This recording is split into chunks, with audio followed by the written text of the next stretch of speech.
મહેસાણા પોલીસની દાખલારૂપ કાર્યવાહી સગીર વિદ્યાર્થીઓએ વાહન ચલાવ્યા વાલીઓ વિરુદ્ધ ફરિયાદ કરી। મહેસાણાની સાર્વજનિક વિદ્યાલય આગળ કરાયું હતું ચેકિંગ। સગીર વિદ્યાર્થી ટુ વ્હીલર લઈને અને ટુ વ્હીલર ચાલકોને લઈ અને વાલીઓને બોલાવાયા હતા, કારણ કે ઘણા સગીરો ટુ વ્હીલર લઈને જતા હોય છે સ્કૂલમાં। વાલીઓને બોલાવી કુલ 11 વાલીઓ વિરુદ્ધ કાર્યવાહી કરવામાં આવી। એમવી એક્ટ કલમ 180(5) પ્રમાણે કાયદેસરની કાર્યવાહી કરવામાં આવી। મહેસાણા એ ડિવિઝન પોલીસ મથક વિસ્તારમાં 11 વાલીઓ વિરુદ્ધ કાર્યવાહી થઈ। મહેસાણામાં રોડ સેફટીને લઈ તંત્ર દ્વારા કાર્યવાહી કરવામાં આવી। હેલ્મેટ પહેર્યા વગર ટુ વ્હીલર ચલાવતા ઝડપાયેલા 54 વાહન ચાલકોના લાયસન્સ સસ્પેન્ડ કરવામાં આવ્યા। આ અંગે આરટીઓના અધિકારીએ જણાવ્યું છે કે જો કોઈ વ્યક્તિ 3 વખત હેલ્મેટ પહેર્યા વગર પકડાય તો તેમનું લાયસન્સ 3 મહિના માટે સસ્પેન્ડ થાય છે, જેથી 54 વાહન ચાલકોના લાયસન્સ 3 મહિના માટે સસ્પેન્ડ કરાયા। જો આગળ પણ તેઓ આ રીતે જ હેલ્મેટ વગર પકડાશે તો તેમના લાયસન્સ કાયમી રદ કરવા સુધીની કાર્યવાહી કરાશે। લોકોને હેલ્મેટ પહેરવાની અપીલ કરતા તેમણે કહ્યું કે આ પગલાઓનો ઉદ્દેશ વાહન ચાલકોની સુરક્ષા વધારવા અને માર્ગ પર અકસ્માતની સંખ્યા ઘટાડવા માટે છે।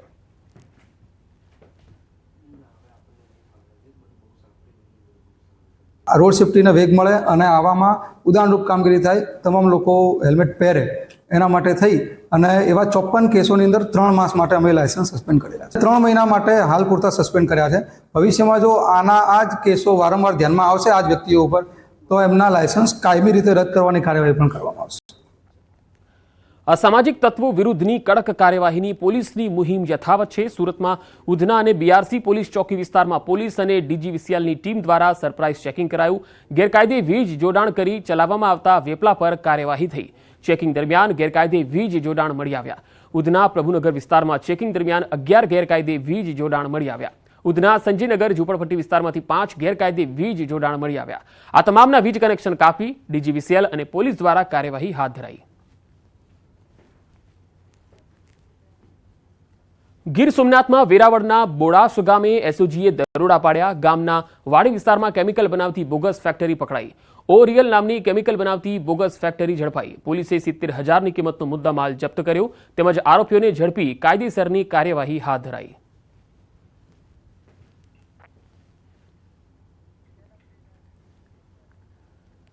નર્મદા જિલ્લામાં બાઇક સવારોના અકસ્માતમાં અત્યાર સુધીમાં 10થી વધુ લોકોના હેલ્મેટ ન પહેરવાના કારણે જીવ ગયા છે, જેને લઈને નર્મદા જિલ્લા પોલીસ દ્વારા સમગ્ર જિલ્લામાં ટ્રાફિક ડ્રાઇવ યોજવામાં આવી, જેમાં પોલીસ દ્વારા હેલ્મેટ અને સીટ બેલ્ટ બાબતે ડ્રાઇવ રાખવામાં આવી।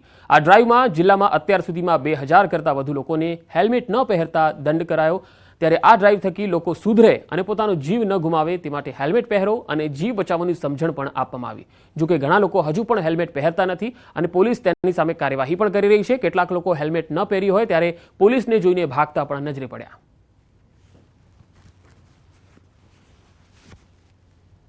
આ ડ્રાઈવ દરમિયાન છેલ્લા 1 અઠવાડિયામાં નર્મદા જિલ્લામાંથી ટોટલ હેલ્મેટ રિલેટેડ અને અન્ય ટ્રાફિક અવેરનેસના 2000થી વધારે ચલણ કરવામાં આવેલા છે અને આપના માધ્યમ દ્વારા હું સમગ્ર જિલ્લાવાસીઓને અપીલ કરવા માંગુ છું કે આપના સુરક્ષા માટે, આપના પરિવાર માટે આપ હેલ્મેટને એક રૂટીનના ભાગરૂપે લઈ લો અને હેલ્મેટ પહેરો।